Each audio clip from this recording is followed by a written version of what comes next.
Hi everyone, and welcome to today's episode of the Growing Further podcast. I'm your host, David O'Mara. Today I'm delighted to be joined by Vicky Finlay, who has set up the MenoPal. The MenoPal is a key piece of infrastructure that helps women through one of the major milestones in their health journey. It's a really interesting episode, and I hope you enjoy it. Vicky Finlay, welcome to the Growing Further podcast. Thanks for having me. Delighted to be here. You are the founder of the MenoPal. Indeed, I am. MenoPal? Not just MenoPal, the MenoPal. The MenoPal. Give us the elevator pitch before we talk about your good self. Personally, tell us what the MenoPal does. Yeah, so the MenoPal is a central intelligence platform for menopause health data. So we're taking all of that siloed data from our app, the MenoPal, women's health clinics and research to put it all together to help close that gap around research, because outside oncology, only 1% of health data is actually on women.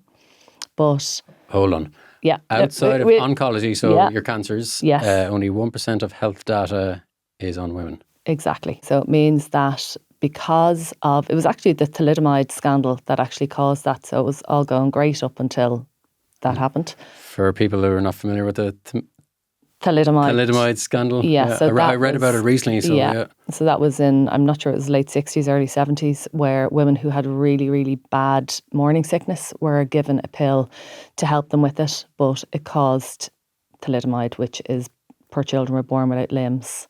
Yeah. But not only first generationally, it's actually going through into a second generation as well. Okay. So they weren't tested properly. So the repercussions of that is that all research around women's products were actually tested on men then, because you couldn't test on women who were going to have babies. Okay, right. Okay. But it went too far. Yeah. So it means that things like HRT were tested on men. Right. And that things that affect women affect men quite differently and vice versa.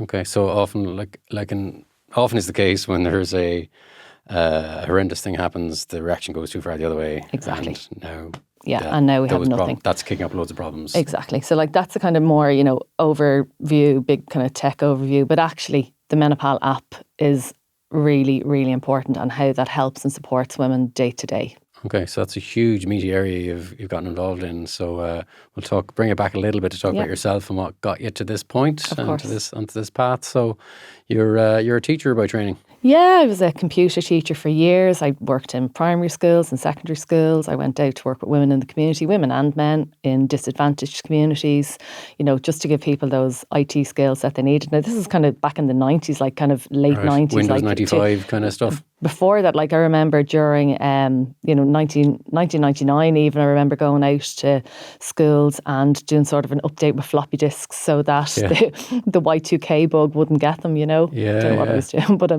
thought it was helping. The millennium bug, yeah. Yeah, exactly. So I absolutely loved that. I loved that element of working with people. And that's on the point is you're bringing me right back now to that period of time. I remember my granny used to live with us. She died in 2001 and my parents had bought this huge Dell personal computer that sat in the kind of kitchen, and my granny used to always sit by the window and I was doing something on it one day. I was only a teenager, so we're talking about 99, 2000, and she asked me what the computer was. Eventually, after months of it being there, what his computer was, and then I was talking about, you can get on the internet. She was like, what's the internet? And I was trying to explain it and I couldn't, and it was just, she was in her late 80s at the time, and it was just that period of time that IT and internet technology and everything's just taken off. But if we look how different, as you say, we all had a PC in the house and somebody was in the corner, and if you're on the computer, nobody else, even with the internet access, you couldn't use the phone. Yeah. So it was crazy. And how things have changed so much in the last 30 years. To think, it is crazy. We're already in an AI revolution, I suppose. Yeah. And my granny, who was born in 1912, died in 2001, and what's changed from 2001 to 2026 is insane, really. It is absolutely crazy. I don't think, anyone could have foreseen what was coming, but what's coming down the line is probably a bit more scary. Yeah, okay. Is this conspiracy theory podcast or a business one? Because we can go either way. Whatever's good for ratings. Well, let's take it. It's a really interesting point. As a kind of an educator in IT and stuff back then, you've obviously got a deep interest in all this kind of stuff. And you talk about it been scary, what's coming down the track, what do you think's coming down the track, and what scares you? Yeah, so as you say, I suppose I've been around since computers weren't a thing. And, I was the person that everyone went to, oh, Vicky can fix your computer, or we can do this, or we can do that, or, install a printer. So I had all of that and then went into different industries.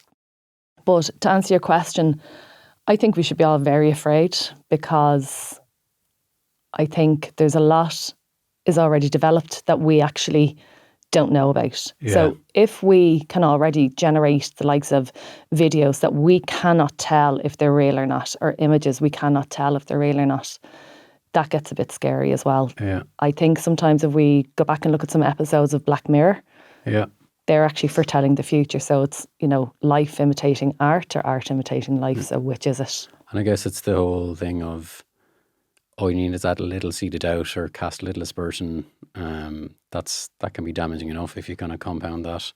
Okay. But I think we can also flip it on its head. So what can we do for good? And what can we do with this technology that helps mankind and helps people? So that's what we are trying to do with the MenoPal. Not trying to do, that's what we are That's doing. what you are doing. That's your mission.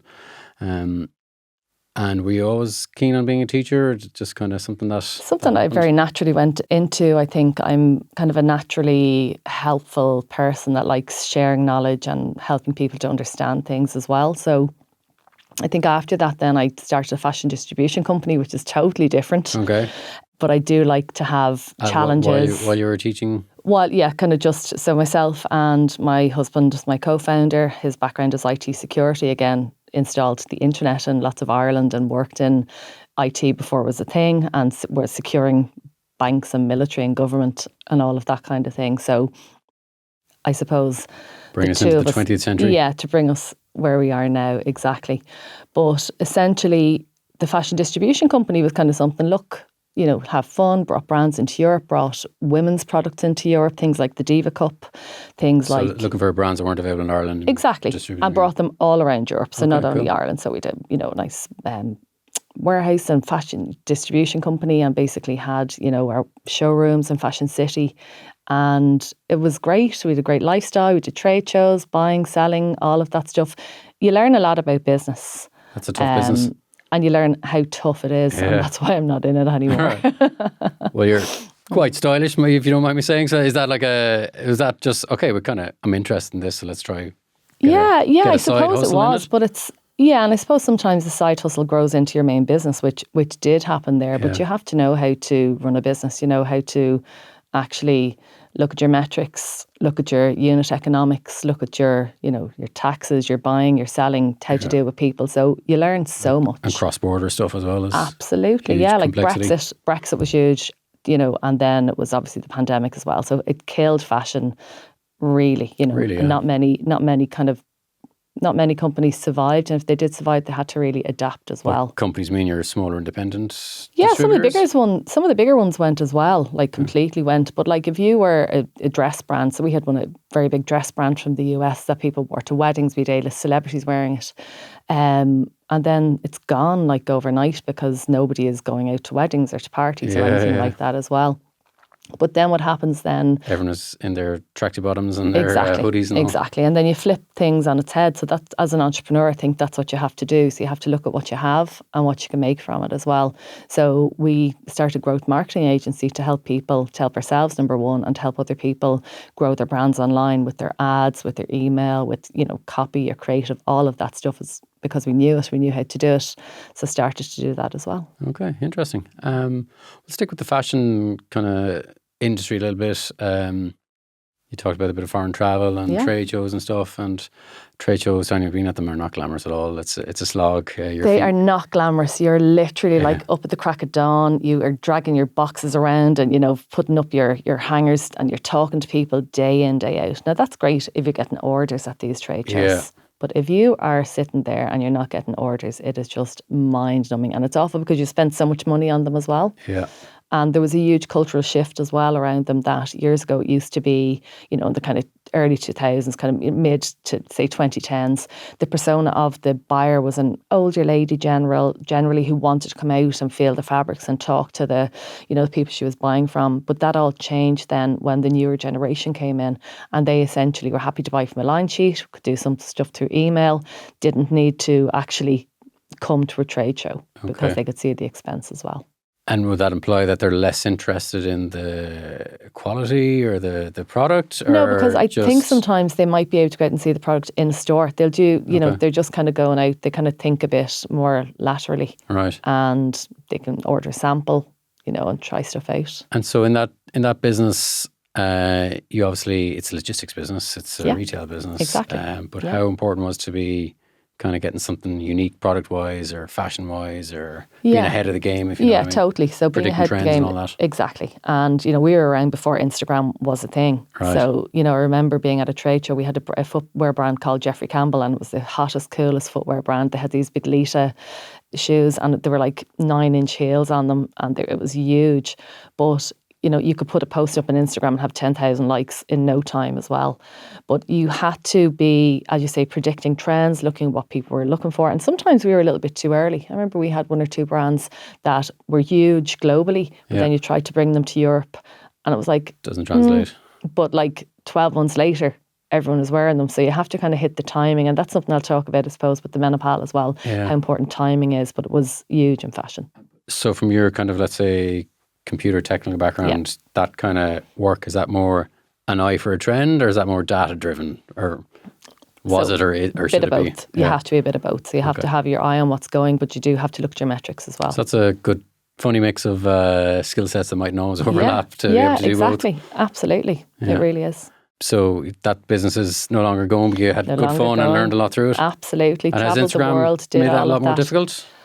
I wouldn't say a lot more difficult, no, but just the times have changed now. Yeah. As in, someone can just post something and it blows up overnight and everyone wants it. It can, but that's going away now as well, you see. So really, there's plenty of brands out there that, and people who had a huge opportunity with Instagram who became influencers and they have their influencer brands. But the day of the influencer is actually starting to go away now. And, the big influencer who'll have 20 brands in the one day, they're not all like that. Obviously, we've worked with some amazing ones over the years, but it's more founder-led now, and it's more, people want authenticity and they want to know from people. They want to see the good, the bad and the ugly. So people see through the fakeness of someone just taking a few quid to churn out a product that they're... Exactly. Okay, interesting. And that's right now, that's happened. That's happening. Right now, okay. Yes. Yeah, it's just funny, I suppose, with Instagram and all this. It's funny how your feed changes over time. Completely, For me, it's like barbecue equipment and like tennis rackets and stuff. Yeah, if you want to know what someone's really thinking, ask them and to go into their Discover page on Instagram, and you'll see what the inside of their mind actually looks like. Best. Yeah, the algorithm knows best. Again, Black Mirror. Yeah. So you're working in something completely different now. Was there any steps in between, or were you straight into the MenoPal? No, of course. Like there were steps, like everything. You sidestep things, you keep something going while you're trying something else out. So I suppose for me, I'm 48 now.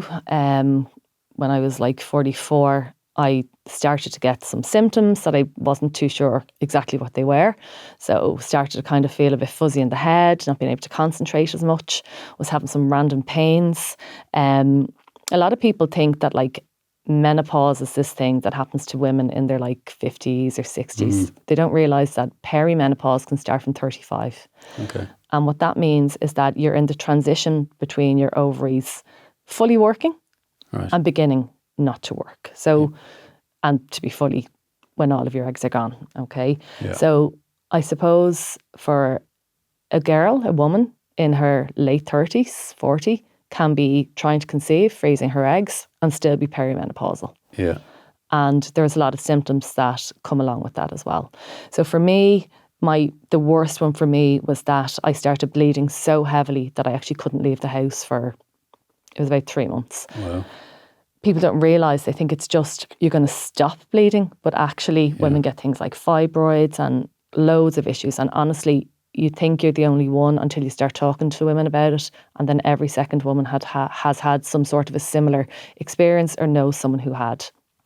But for that initial period where you don't know what's going on, that's scary stuff. it's scary because when you go to your doctor, the doctor isn't too sure either. Yeah. And they're like, oh, it could be this. I'll refer you to this consultant. You can go and see this person. So 15 minutes for your GP to... Exactly. Yeah. And they're saying because at the time I was under 45, they were like, oh no, you're too young for perimenopause. It couldn't be this. I know women who were in their 30s, you know, and completely fobbed off for years and had really, really bad symptoms. And you can't, you know, a blood test will show you a snapshot of a day to see where your hormone levels are. But actually, you would have to test them every single day for, you know, a couple of months to have a look at to see exactly what's going on because they change so rapidly. Okay. So for me, all these, you know, really bad symptoms, but nobody told me that that's what it was supposed to be. Yeah. So it was up to me to research things, whether it was through, you know, Reddit, Facebook groups, going on everything, spending like hours and hours and days and months trying to figure out exactly what this was. And then it was like, You had to dig deep to find this information. Dig deep, but not all the information was right. Some of the information was absolutely terrible and really like not true and just not right as well. So I was like, my entrepreneurial brain kicked in then. Right. I was like, okay, what's out there? I found this difficult. There must be... I went looking for the solution, but I went looking for it myself. And I was like, what is out there? And there was nothing. There was nothing that I could actually, say, download, ask it anything that I wanted, knowing that I was going to get evidence-based answers, but something that would actually track everything for me and give me a report from my doctor and actually learn about me, and that would actually be able to give me plans that would suit me. Like I'm a vegetarian, I need to lift weights because, you know, every perimenopause and menopausal woman does. But, you know, there was nothing out there. Okay. So, and nothing for the doctors, obviously, either. That was the other key thing in the ecosystem, okay? So you can build an app, which we have, but you have to build the other side of it as well, which connects into the ecosystem of healthcare, because they need to be educated. They need to be able to have all of that data so they can make the actual decisions around your care and create those efficiencies. Okay, so I'm very far out of my knowledge and comfort zone here, so I'm going to ask you some stupid questions. No question is a stupid question, honestly. I had a woman in her 40s ask me a couple of weeks ago, is HRT an injection? Okay. And I was like, no, it's not. So we'll talk about that in a minute. You can ask me what it is. That's the first thing I've learned. Well, not the first thing, but it's another one. Menopause is the process of your body not producing eggs. So menopause lasts for 1 day. Okay. So menopause is the day after you have been 1 full year without having a period. Okay. And then people will say, I'm in menopause or I'm post-menopause, but essentially it's just 1 day is menopause and then you're menopausal. That means 0. Your eggs are gone, your ovaries have done their job and that's it. But unfortunately what happens then is that you're not producing estrogen then. Right. So estrogen is that lovely thing that women have that keeps their skin supple. It keeps them, you know, kind of tolerating their family and their children and their husbands, that, you know, if the dinner's thrown all over the floor, the dog peed on the carpet, or, you know, the husband's left the towel on the dinner. Yeah, exactly. That they're like, okay, that's all right, I'll deal with this, it's okay. And it makes them be able to get up every single morning. It's the balancing. It's the balance, okay? Yeah. When your estrogen leaves your body, it's like an awakening for women. And it's like, oh my God, what kind of shit have I been putting up with for all these years? And it's like, I'm not going to take this anymore. Right. Okay. So that's, you know, one part of it. And look, I'm not a doctor, I'm not a medic, okay? So I'm giving you my understanding of this. So anything that I say, you know, I'm disclaimer. Caveat, this is not medical. This is not medical. This is just a 48-year-old woman who's going through it. Yeah, exactly. And then obviously we have, you know, progesterone and testosterone are the other hormones that you lose as well. But I suppose perimenopause is the 10 years leading up to that 1 day. Okay. And that is when your hormones fluctuate wildly. And for everybody, it's different. For everybody, they will have a different experience. They will have varying levels of symptoms. So some may be just very mild symptoms and some may have horrific symptoms. Yeah. In fact, 1 in 10 women will leave their jobs because of menopause. Really? Yeah. Okay. And does perimenopause, coming into this, I was thinking that is kind of like almost like premature menopause happening at a very young age, but it's just that lead-in time. Yeah, so premature menopause is something that can happen before even perimenopause. But perimenopause is the start. Perimenopause, the start is the 10 years leading up to when your periods are going to stop completely. But there's a some very unfortunate people can experience perimenopause in their 20s, perhaps. They can, unfortunately, yes. Or surgically, they may have to have a hysterectomy as well when they're forced into it as well. Okay. So And who are the medical experts? Are these your obstetricians and gynecologists? They're responsible for this whole area of medicine, or is it a separate field? So I suppose it goes from your GPs, like is usually your first port of call, and they're getting much better. But again, they're not fully educated on it, that they weren't when they were in college as well. So they need support on it as well. A lot of people have to go to menopause clinics that are very expensive, that not everyone can afford to go to as well. But GPs are getting better, and that's what we're trying to help with the MenoPal as well, on, to support the doctors as well. As a resource, yeah. As a resource as well. So you talked about the other side, apart from, let's say, the app and the interface and all that, is to have kind of medical expertise or knowledge on the back end of that? I suppose we're not a medical device, so what we're doing is that we're giving women all of the information that they need, but it's also, the MenoPal it's clinical in a sense that anything that you read on it has come from something that is from clinical evidence, okay? So it's not like if you go to ChatGPT, you can be getting answers from Reddit. So anyone could have said anything, you know. So we know that the information that we're giving you is all evidence-based, okay? But it's more about, it creates intelligence around your health. So it's looking at everything that you're doing, whether you're sleeping well, you can attach your wearables to it, it's just click a button then. So whether you have your Oura Ring, your Apple Watch, your Garmin, so your sleep data can go into it, your, activity. So it's learning all about you, and it's learning about you as a person. So if you do this, this will happen. If you do that, that'll happen. Your base data set, let's say. And then it's giving you a full insights page on your mood, on your symptoms, on everything.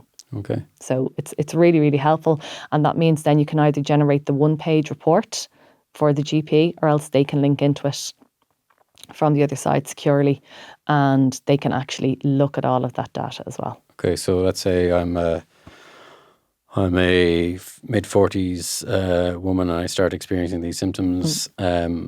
Oftentimes in life you have, everyone, your pals will be graduating, they'll have 21st, they'll get married, they'll have kids around the same time, but this might be, none of your friends might be going through this, and you're a bit isolated perhaps and not knowing where to turn. This is something you can input your information in with, go to the doctor and give. Yeah, but you can also ask it anything, because you may not want to ask your friends some of the embarrassing things that women, go through, that I'm not going to start talking about today. But like, there's some really embarrassing things that you're like, oh, is this only me? When actually it's generally not. Like, you can say, is this normal? So that's one of the biggest questions. But with a lot of these milestones in life, you never consider it until your pals start going through it, or you start going through it. And And still, until it starts happening to you, and we all think, oh, that's something that happens to other people, until you build up the pattern, because you might not realise, oh, that shoulder pain that I was having, or that plantar fasciitis that I had, or, those outbursts of rage, or the crying fit that I had, or the anxiety when I was driving, or the burning sensation in my mouth, or the dry eyes. Right. They are like some of the symptoms. Yeah. We're not saying that perimenopause or menopause causes everything, but it's about building up that bigger picture and being able to ask the MenoPal about these things, knowing, is it normal, being able to advocate for yourself.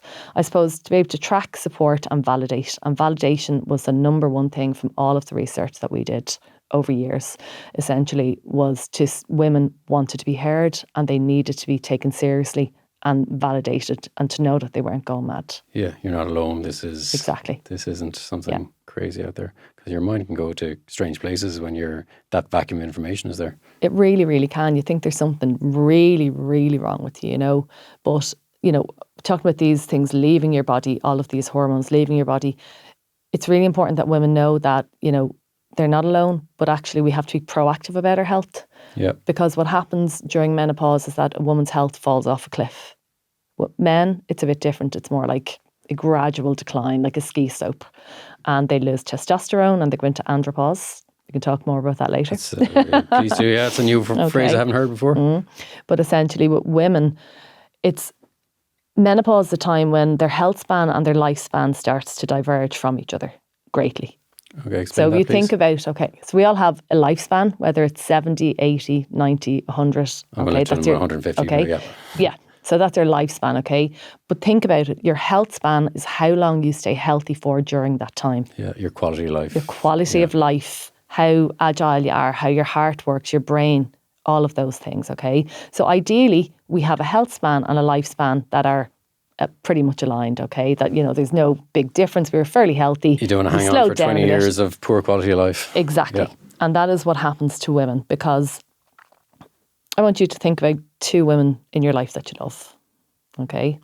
And our listeners or watchers can think about 2 women that they love, okay? They better be watching. Yeah. So now think about one of them with osteoporosis, so severe that their bones are breaking, that they're bent over, they have to use a cane, they're in terrible pain. So unfortunately, that is a reality, because 1 in 2 women will get osteoporosis. Yeah. And it's directly linked to hormone loss. Okay. And that's what we're trying to change, is that we know better, we do better. That if HRT is not contraindicated for you, that you make your decision with your doctor to see is it the right decision for you. For me, it's been a game changer completely. But it's not only the likes of osteoporosis. 2 in 3 Alzheimer's patients are women. Yeah. Let that sink in, okay? So why is that? Well, is this part of the lack of research into women's things? Is there a big gap in knowledge there? There's a gap in knowledge, but it's directly connected to loss of hormones and lack of hormones. That, as I said about estrogen keeping your skin supple, it keeps your brain supple as well. Okay. So when you lose those hormones, your brain starts to shrink, and there's evidence out there as well, to show that. There was a recent study to do with Alzheimer's and menopause, and they are, there's a big link there as well. Alzheimer's is an awful affliction. It's I'm sure it affects most families out there at some stage. Of course. You've touched on it a good few times now. So HRT, again, big gap in my knowledge. Yeah. So this hormone replacement therapy. Exactly, hormone replacement therapy, okay? So, when I was growing up, I was like, HRT, that's something that old women take, and I don't think I'll ever need that, or I'll ever want to take that as well, until I realised that actually all it is for me, my HRT regime is 2 pumps of a gel that every morning that I look forward to taking, and it essentially gives you back. Not an injection, it's not an injection. Now you can have a patch as well, and you can have your patch or your gel or a spray. Okay. Right. And it's free in Ireland as well. Thanks very much to our amazing Minister for Health for sorting that out as well. Because for women, there's no barrier now for women to be able to get it. Okay. So that's democratic. There's no cost barrier. There's no cost. Yeah, exactly. And so you can go to your GP or your pharmacy. Go to your GP. Your GP will prescribe it for you. But, if you are lucky enough to have a GP who understands and who will listen to you and thinks that it's right for you as well. But just on HRT. And then there's progesterone, which is, you can have it either as a tablet, or else you can have an IUD, which is, the thing that a woman gets put into her womb, so to stop her having babies as well, but it prevents all of the lining of the womb building up. And then there's the other little magic thing is testosterone for women. Okay. Talk to me about the importance of that. So important. This is one of the 3: estrogen, progesterone and testosterone tail off during this kind of perimenopause period. Exactly, yeah. And what, talking about... Well, I can only speak from my own personal, Well, I was talking about... for men, are we getting into this? on Instagram, there was a period there a few months ago, getting testosterone replacement theory, you should be getting this. That's what exactly, the so it's kind of big, I think, in the weightlifting community for men, and just for men in general. It's TRT. Yeah. So it's, testosterone replacement therapy. And it's really that for men, you can get a blood test, you see, and you can go out and just see what your levels are. And you can, replace that testosterone if you're over a certain age and if you need it. For women, yes, it is a blood test as well, but it can be a key part of your hormone replacement therapy if you've had your estrogen and your progesterone, but you're still not feeling fully right. If you are having a bit of brain fog, if you're losing words, because that is one of the biggest things. It's losing your words. You're mid-sentence and you forget what you were saying, or you just cannot recall the words. So that happens to so many of us as well. So I started it about 2 months ago, and it's just making me way more sharp. I can actually argue with my husband now and finish the conversation and win the argument. But you're not just annoyed by the argument, you're getting annoyed by losing the words to win the argument, which is double whammy. Yeah. But in all seriousness, it just means that I can actually think straight. Okay. You talked about kind of 3 main things there, but getting that balance, there needs to be calibration, I guess, to make sure you're getting the right dose of each. And that's where the MenoPal comes in as well, because, it's kind of, you get prescribed something, the doctor's giving their best guess to what's going to help you, but it's up to you then to take it and actually manage what you're on. So that's where with the MenoPal then as well, you can chat to it and, you put in your HRT, you can tell it exactly what you're on, and it will notice the symptoms. It will say, okay, your symptoms have improved because you started XYZ. And then, or it can say, no, you're not having any improvement. Or, if you did this, so you can show this to your doctor and then they can make the amendments. Okay. And you talked about wearables. So I've got a Garmin on there now. Are those kind of large tech companies looking at this kind of area as well? Or is there, you said there's a kind of, you can implement the data from this into into the MenoPal. Exactly, because it's so important. Is there big money going behind kind of this whole area? Yeah, I think there's big money kind of going into the technology around the likes of wearables and around menopause in general, but we see ourselves as the central part of the ecosystem, that we're not competing with any of these, we're actually complementary and we bring it all together. Yeah. So whether you're a wearable that, that data can go into the MenoPal, or whether you're a women's health clinic that would like to have, our software, in your system so you can actually look at your patients and be really connected into them and see those kind of insights, or whether you are anything, that needs data around menopause and about creating better outcomes for women as well. And research is going to be another big thing as well. Okay.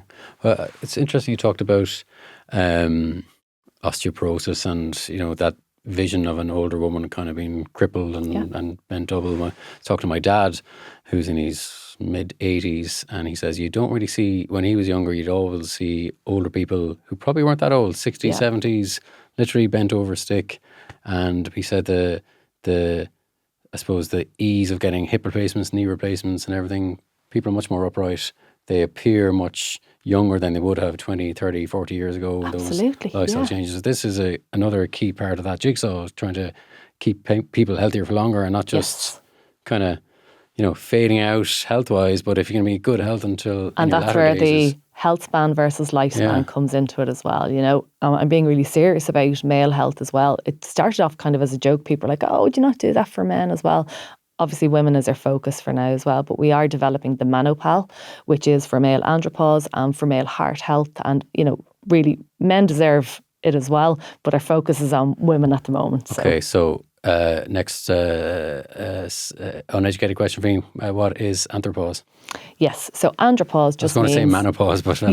Essentially it's when your testosterone starts to leave your body. So men will find things like their mood, starts to suffer. They get a bit kind of cranky, this cranky old man kind of thing. Yeah. Their libido goes down, obviously. They start, getting a bit of a pot belly. All of these things start to happen to them. But actually depression as well. So for women, there's a huge spike in the suicide rate between the ages of 45 and 54. Okay. It increases by 6%. Linked to hormone loss, of course, yeah. And for men with testosterone, does that tend to fall off a cliff, or is it a gradual decline? It doesn't. It's a gradual decline as well. So if you kind of are getting the blood tests early enough and you're lifting weights and you do all these things that, naturally can increase your testosterone, or you can get testosterone replacement therapy as well. But again, it's all around the data. It's having it there to see do you actually need it as well. But just going back to men as well, anxiety and depression kicks in for men as well when their testosterone levels start to go really, really low. So if you know any older men who just aren't themselves really, get their testosterone levels checked. Okay. Because it's a thing you just hear anecdotally or kind of maybe notice, but a lot of men when they kind of retire, maybe even have not have thought of that point. Yeah. Okay, what comes next? And can be at a loss of purpose. So completely, I think depression can be a huge thing that sets in kind of unknown to them because that identity is gone, and if that's kind of married with it. And sometimes people might think, but exactly, I think you hit the nail on the head there because they think it's they're just not working, they're retired, they haven't got a purpose. But actually, if they got their hormones tested, they'd realise there's actually a reason for it as well. That it works alongside it. Yeah. This is a really interesting kind of whole aspect of life. Haven't really kind of considered again that place in your life, but it's coming for us all, I guess. So it's absolutely is. So we need to be looking after our longevity as humans. Yeah. This is what we're here for. Okay. Obviously, years ago in Ireland, we were kind of struggling to live, and it was just survival of the fittest. But now we're generally quite comfortable. We have access to food, water, homes. Now it's to start looking at how long we can stay healthy for. Yeah. And it has to start, when we're young. Yeah. We've got this crazy billionaire out there, I can't remember his name, who's trying to reverse age. And Brian Johnson. That's the guy, yeah. Yeah. And he's taking his son's blood and all this kind of crazy stuff. So he's crazy, but he's actually fascinating to follow. And some of the stuff that he's coming out with, if you really just look what he's saying eat healthily, sleep well, don't drink and don't do all these things that we know impact our health as well. So there's a lot of nuggets of good things that he's saying. Yes, he's a crazy billionaire as well. But I think we can look at what he's doing and just take out the good parts of it as well. Well, there's a huge kind of generational shift. I mean, like younger people really take, whether it's for image or health or whatever, they take their health really seriously and, really take care of their fitness. And why do you think there's no nightclubs left? Yeah. Not like when we were younger, if you're going out having a few drinks, out to a club, out to wherever, that doesn't really happen anymore because they want to be up for the gym or their high rocks or whatever and have their juice, not big drinkers. It's a very big shift. So I'm sure that younger generation will be kind of tuned to all this stuff, but you've got people who are there already or about to approach that are totally we do. I suppose I'm Gen X and I was born like 77 and it's, a lot of women around my generation are bang slap in, the depths of perimenopause or menopause itself. But actually we're seeing that it's the millennials now that are coming into perimenopause. So these are women who were born in the 80s, which was like 20 years ago. But in my mind, I'm not great at maths, but but no, it wasn't, But these are the women who have used kind of apps to track everything from ovulation to fertility to sleep to everything. So they're really attuned to using something that will track everything for them. But this is where the technology comes in. That you need to have a technology that's going to learn about you. There's no point using like something that's just dumb that you're just going on and may as well, be a Word document. We want something that's going to help us and tell us what to do, what not to do. Yeah.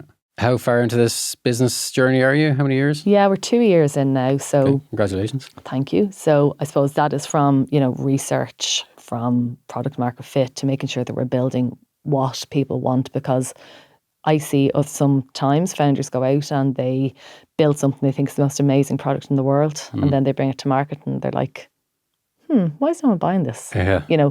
Whereas what we did, we actually went out and we spoke to people, we spoke to women, we spoke to doctors, to clinicians, to all the people who will actually use this to build the most useful thing that will tangibly help people. So we launched in stealth in December.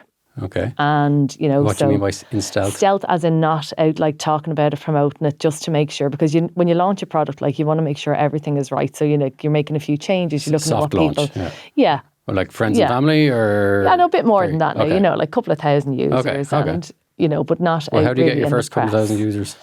So you build up a waiting list. Okay. And when you're talking to people and you're doing all of that, so like we have thousands on the waiting list, they're not all even on it yet, But essentially... Put the full sign up in the nightclub and everyone wants to get in. Exactly. Yeah. So we will do, let's say, an official launch on International Women's Day on the 8th of March. Okay. Best of luck with that. That's coming up fast. That's coming up fast, all right. So we'll say this is the kick-off of the PR for that. Yeah. And just to get people onto the platform, get more women's health clinics in with us as well, to really see where we can bring value as well, Okay. And I suppose we can look at what people are using and what people need. So if we see something when people start using it, they're like, we really wish it had this, we will build that, because we just want to see it helping people, helping change health outcomes, being useful, and just like being the technology of tomorrow, being And your clients are either individual downloaders of this app or so women's health essentially, clinics? I suppose women's health clinics would be, the number one, that if we go in through the women's health clinics, what we're doing then is they're able to give it out to all of their users, all of their patients, and we'll do it like that as well. But we're also going in as a corporate benefit. So if there's anyone listening here who'd like to have the MenoPal in as their corporate wellness benefit as well, because of those 1 in 10 women who actually do leave work because of menopause. But, people don't realise how many days are lost and how much, people have to take time off because they feel like crap because of, their perimenopausal symptoms, and they mightn't think that's what it is. So if there are any corporate leaders out there in HR that would love to have a chat, I'd love to talk to them as well about getting the MenoPal in. So globally we go in through there as well, some health insurers. And well, it's kind of interesting the way I'm thinking as you're talking there. I'm kind of thinking that, just the way modern life is trending. People do think their milestones later in life. They get married later. They try to have children later, and the I suppose generation or that age profile are getting squeezed quite a lot. So you might be trying to have kids in your late 30s or early 40s. Because you have to, because you've mortgage to pay and all the rest, And then they're the high performers in businesses and work as well, and they've aging parents, and there's a lot coming at you. The sandwich generation. Yeah, coming at you at one time. And usually it happens to women that, the kids, they're either small kids or the kids are getting a little bit older, and they're maybe in secondary school and it's going great, and, but the parents are starting not being well. You're also after going to college, spending years building yourself up in your career. Yeah. And then you start losing your words. You can't think straight. You're in pain. You might be, having a flooding period that if you stand up, that I've spoken to so many women that it happened to. They're in a meeting, really important one. They stand up and they look at the chair and there's blood on it because they didn't realise this is going to happen. Yeah. So, unfortunately, we lose key leadership when it's, when it's at a really, really important part of a woman's life as well. Peak career time, but also big career. Change in your life. Exactly. It's a huge change as well. So we're there to support that as well, that if a woman can have the support from the MenoPal or from the community in it, or from, actually looking at the data saying, I'm not going mad, there's actually something wrong here, and can actually get that continuity of care with the doctor then as well, well, then that's game changing. And let's say from a kind of a, not regulatory, but like a, I guess, healthcare ecosystem kind of point of view, like, does the state take this seriously? Does the HSE take this seriously? I can't speak. I can't speak for them because I don't know, but I do know that Jennifer, our Minister for Health, is fantastic and takes it very, very seriously as well. And I do think they're all starting to take it a bit more seriously, but it takes for us to have these conversations, for people to listen to it, to realise the impact that perimenopause and menopause is having and has had on women for generations. And just because our mothers or grandmothers may say, didn't affect me, I was fine. Okay, let's go back and have a look at them, and they couldn't handle things. They were having, freaking out, or they took to the bed, or divorced their husbands, or their nerves were at them, as they might have said. Their nerves were at them. Exactly. Yeah, don't just swallow hard and get on with it. There's another option. Yeah, we don't have to put up and shut up anymore. Okay, so this provision of free HRT is a huge kind of step. But it's a bigger, longer term project.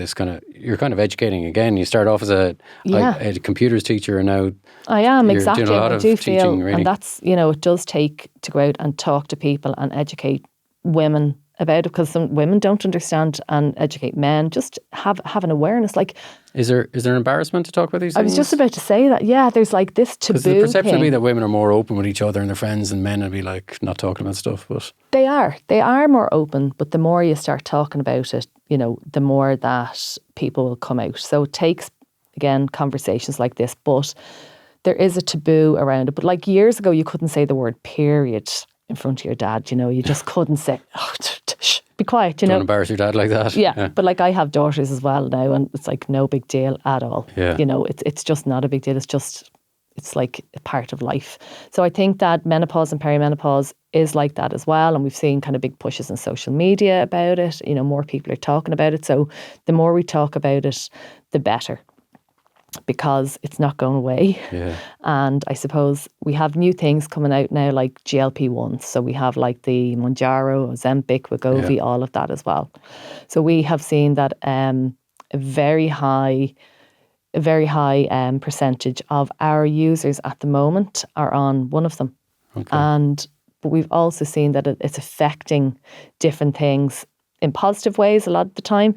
But if we have a look at the hormonal balance? Yeah, not even hormonal balance. Like, just, I suppose, when women feel better about themselves in general, weight gain is probably one of the top 3 symptoms of perimenopause. Right. A woman's body starts changing. You don't realise who you are anymore, because what worked for you fitness wise or kind of You're keeping your eating the body in same shape wise things. would Yeah, not. it starts not to work as Okay. well. So you start losing your identity as the person that you were. Your clothes don't fit you anymore, and it's really, yeah, you're losing your identity as a You person. made a comment previously about how important was weight training for all women or women of at this women, stage. for all of us in general, okay, but especially once your hormones start to leave your body, then you need to start lifting weights to keep those bones strong. Yeah, okay. And I suppose with the MenoPal, And does that help with the replenishment of kind of an organic HRT, if you want to say? Does it help generate? Yeah, again, I'm not a medic as yeah. well, but it's about just keeping the strength up as well and making sure that the bones don't become brittle and just keep them,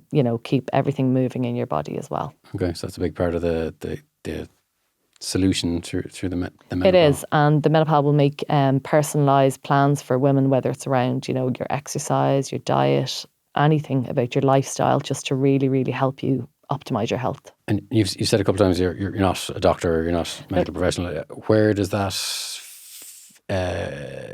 feed in come from to the MenoPal? Do you have so from the people in best background? people, of course, yeah. So we have amazing doctors, clinicians, like experts in, every area you can think of, whether it's gastroenterology or brain health. Okay. So it's all coming from the experts in that field. Excellent. Which gives a huge, obviously, credibility and usability. Have you spent any time kind of looking at how this area of women's health is dealt with in other countries, in America, Asia, or whatever? Is it done very well elsewhere that we're behind, or what's the... So we're not actually behind at all. We're quite forward in it, to be honest with you. I'm just back from a trade mission in the US, in Boston and New York. So I was over there kind of looking at the ecosystem, talking to kind of healthcare providers, talking to people in research, talking to, everybody that is connected over there. And they're really, really interested in what we're doing because it hasn't been done. No one has created this central intelligence platform that actually helps women, helps doctors, and helps research. Okay. So that's why I suppose our technology, yes, we're using AI and machine learning, but we're using it for good, because AI is only as good as the data that you put into it as well. And there's a lot of bias there as well. So let's talk about, other countries. So the UK would be quite forward. Likes of Australia and New Zealand would be as well. But, a lot of the world... When you say the UK is quite forward, the NHS has good supports or infrastructure around this? It's not necessarily that, no. I suppose when you think about it, it's like societally the zeitgeist that's going at that time. Okay. So it's the thought leaders, the influencers, the doctors in that space. It's who's talking about it. It's on the agenda. It's on the agenda. Okay. And it's whoever's making the biggest noise about it as well. Like, this country is forward now, I suppose, because... in one way, because of a letter that was written into Joe Duffy in 2021. For our non-Irish listeners, Joe Duffy had the main talk. What would you call it? It was the show, an hour a day where Irish people rang in to moan. And we all love a good moan, well, put David, stuff on the agenda, let's say. Okay, so things nobody would yeah. listen to you about, and people would, you have a good moan. Yeah. So essentially, and if you really wanted to threaten someone, if you're getting bad customer service, like, I'm going to talk to Joe. I'm going to talk to Joe. Joe's retired now, but someone else is doing it. Yeah, exactly. But so in 2021, a lady called Sally Ann Brady wrote into Joe Duffy, and she explained in her letter how she had been affected so badly by perimenopause, affected her mentally, physically, absolutely horrific. I'm sure if you went back and listened, to it, but it was picked up by it, and it started off the cultural zeitgeist here in Ireland. Okay. It created 2 weeks of... The floodgates of... The floodgates were opened, and women from all over the country with the most horrific, harrowing stories about how menopause and perimenopause had affected them so badly. So, really, really harrowing stories. So it's not just about like hot flushes, people think, oh man, a hot flush and she's so moody. It's not. So much more than that. People started to talk about it then. It just said, okay, that came out from behind the shadows. Let's talk about this now as well. So then with social media and, things are picked up then as well. And things just got bigger and bigger and bigger. And I think that's why we're lucky in this country that it is talked about. But it's not talked about in as much in others as well. And that's where we see opportunity to bring the MenoPal to globally, because this is a global platform as well. We need to help women globally. So whether a woman is in a village in India who, hasn't got access to a doctor that she could potentially be, chatting to the MenoPal, asking things, learning about things, learning Menopause 101. But then eventually, being able to, through telehealth, speak to a doctor who also has all of this data on her as well. So it's about reaching people globally and being able to help women. We're a reasonably open society. People do talk about stuff, but there are cultures out and societies out there where there's absolutely zero chat about this, and this could be a huge forum, I guess, to help women through a very difficult period in life. Exactly, I agree. And let's look at the business kind of side of things. So you're in business with your husband? I am, for God love him. Yeah, have been for quite a while, so obviously that works well. It does, it works really well because we're two very different people, I was going to say, how do you complement each other? Yeah, I'm the visionary who has 20 million ideas a day, and he says, and you need to be reined in. I need to be reined in sometimes, Okay, let's pick two of these and go Can with you them, tell Dave was away for a weekend with us and saw me? But Mark is very much process driven, very much grounded, and is the yin to my yang. So that's why we work so well together, is that we know how to get things done. If there's two yangs, you get nothing done. Yeah. And we're both relentless in getting things done as well. If there's two yings that have no ideas. Exactly. So, we've been together for a long time now. We celebrate 32 years together next month. Oh, well, congratulations. So essentially, we kind of know what the other one is thinking, and we just get shit done. Yeah. Obviously, do you park the business at home time, or is it just all one big jumble together? I wish I could say. Do you have separation? No. Not really. No. To be honest with you, do you want it? Yeah, look, when we're in this part of this business, it has to be all consuming. Full on, and it is, so it just has to be. Business is not only part of life is part of business. And I think this is such a serious thing that we're doing. And it's going to be so life-changing for so many people as well that, no, you don't really get so much time off, time away from it as well. So big launch coming? Yeah. So just going to get it out there. Well, I know you're working on it right now. Yeah, so exactly. Don't tell me anything you don't want to tell me about. No, not at all. So we have some nice little events, lined up. We've some really kind of great people lined up to start to talk about it. And at the end of the day, look, a launch is only the beginning of something that's out in the public. We're, working on this every single day as well. But the more people who know about it, the better. And the more people that we can actually help to know that they're not alone and that they are not going to have to suffer in silence anymore as well.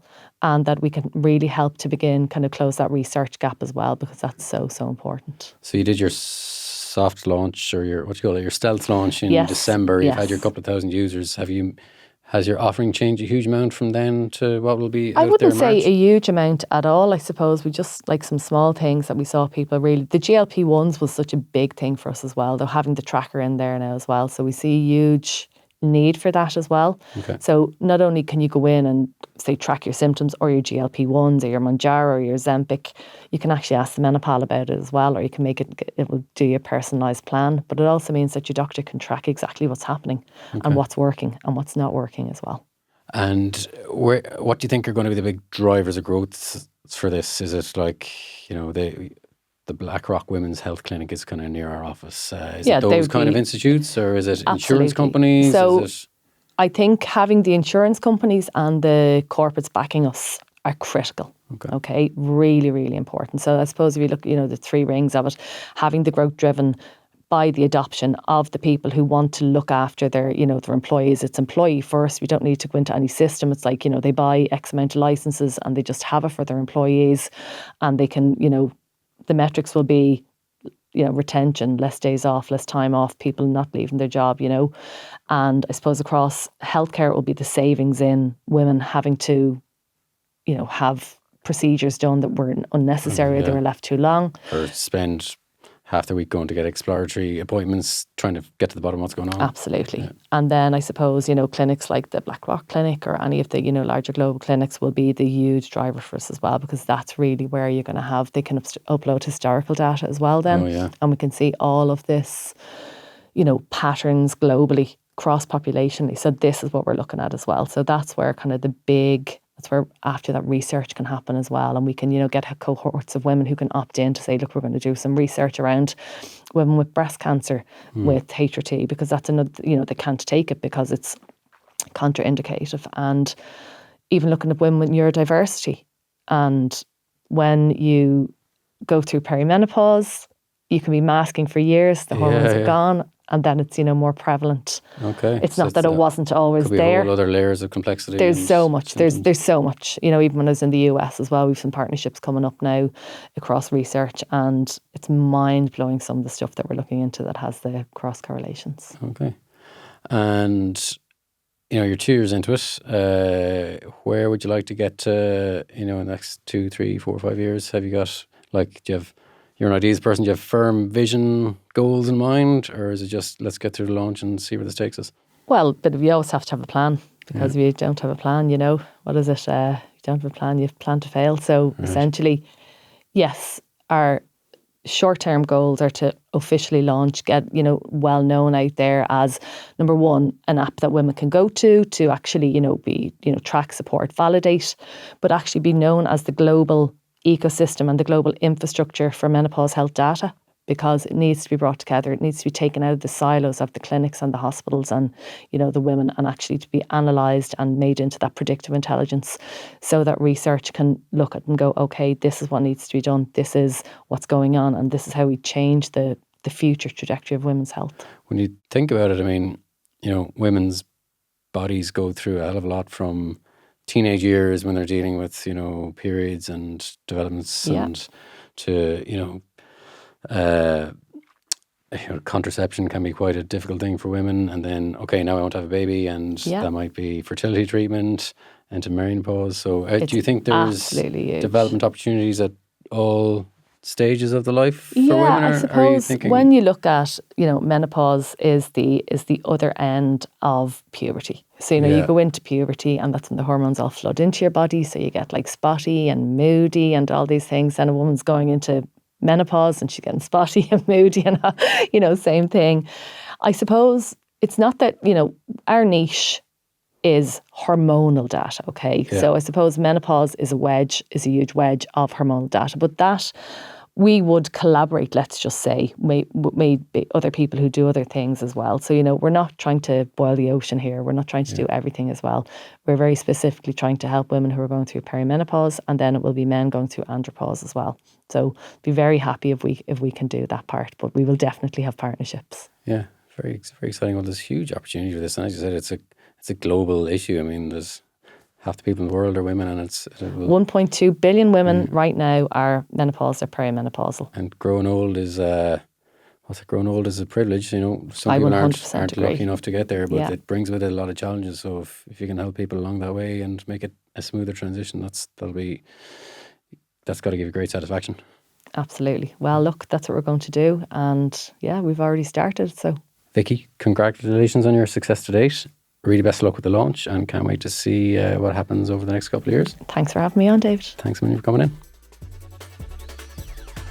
Thanks for tuning in to what was a really interesting episode with Vicky from the MenoPal. It's an area I have to admit I knew very little about going into it, but I learned a huge amount, and it's a really, really important area. And I think Vicky's onto something really important there. So best of luck to her with the rest of that.